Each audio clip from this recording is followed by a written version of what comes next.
Do you suffer from tip dry? We can help.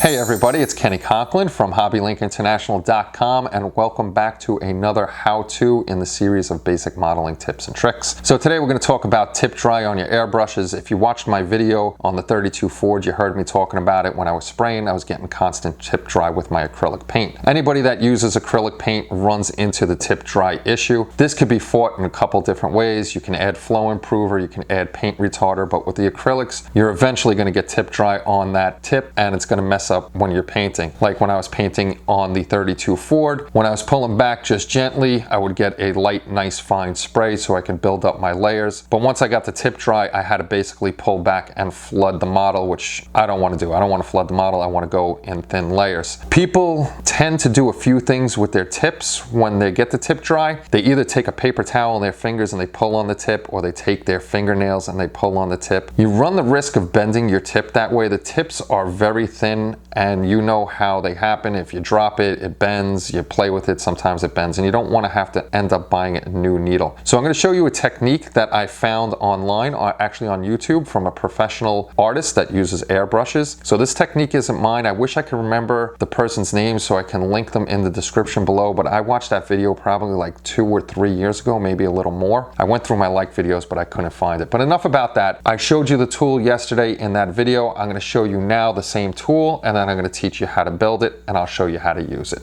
So let's get over to the product. This is the tool we're going to make to help you move along quickly and safely when you get tip dry on your airbrush. Basically, it's going to be 2 toothbrushes and tape of your choice. This is actually hockey tape from my son, or one of my hockey bags, and we're going to put them together, tape them up, and we're going to use this on the tip. So let's get over to the products we're going to use. I'll show you what we got to do. So the 2 things you're going to need, I got medium bristle toothbrushes and I got medical tape because we ran out of hockey tape. This was a cheap 6-pack Kelly picked up from ShopRite, 6 of them for $2.99, and I think this was $1.99. So we'll open these up and we'll get to building this little tool. So we have our 2 medium bristle toothbrushes. We want them basically to end up like this, head to head, maybe a little pushed in. If I put these handles all the way together, they're going to get pushed in like this, so that's of no use to us because we want to be able to clean the tip in between the bristles. So what we're going to have to do, I have my handy dandy little blowtorch here, and we're going to heat this up and bend them like I did on this one. This way the heads meet up and we can put our tip of the airbrush in here and get it nice and clean. So let me light this guy up and we'll start playing with this and I'll show you how that works. So we have our little Bernzomatic blowtorch here, which I got to get a new one. It's not that great. We want to start heating up the plastic over here. This way it gets soft and we're going to be able to bend it. I don't know if this is going to be able to heat this up enough. It's what I used last time, but I'm running out of fuel. So you heat this guy up. It looks like he's starting to bend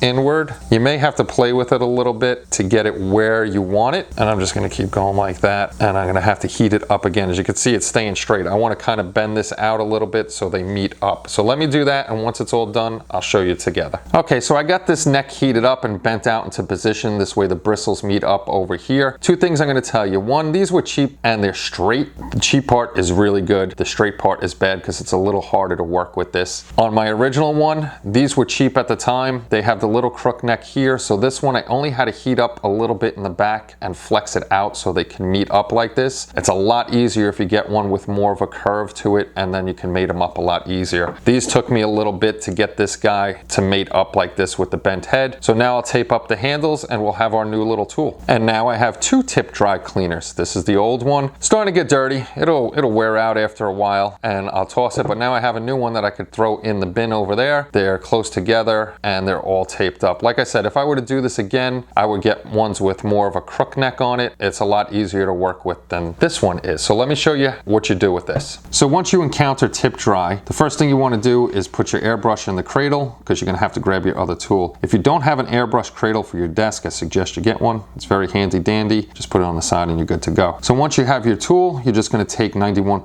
isopropyl alcohol and put it onto your brush here, and then you just take your airbrush and rub it in like this. this, just right in between those bristles, fine that way. You can do a little angle this way, a little angle this way, this way. You really don't have to go that long. It only takes like 2 or 3 seconds to rub it in here with the isopropyl and your tip will be clean. Before you do start spraying again though, make sure you do a couple quick bursts to get that alcohol off of the tip. This way it doesn't affect your paint coming out. Once you do a couple quick short bursts, the paint will be back in the flow and you won't have to worry about alcohol spraying onto your model. First off, sorry about sounding like Peter Brady at the end of that last clip, but hopefully the tip that we just showed you on using the little toothbrush all taped together with a little isopropyl alcohol and just rubbing it will help take care of your tip dry too. It's an excellent tip. I'm glad I watched that guy's YouTube video again. I wish I had his name so I can credit him in the description below, but I don't have it. So if that guy ever watches this video, I thank you very much for showing me this quick and easy way to get rid of tip dry. If you have any questions or comments, please throw them in the comment section below. I would love to hear from you, and if you haven't yet, please come over to community.hobbylinkinternational.com. Join your fellow modelers. Let's see your builds. Let's see your videos. You can share those there too if I don't stumble over my words. Well, thanks again everybody. Make sure you throw a thumbs up on this video. I would really appreciate it. I hope you all have a great night and a great holiday season. Take care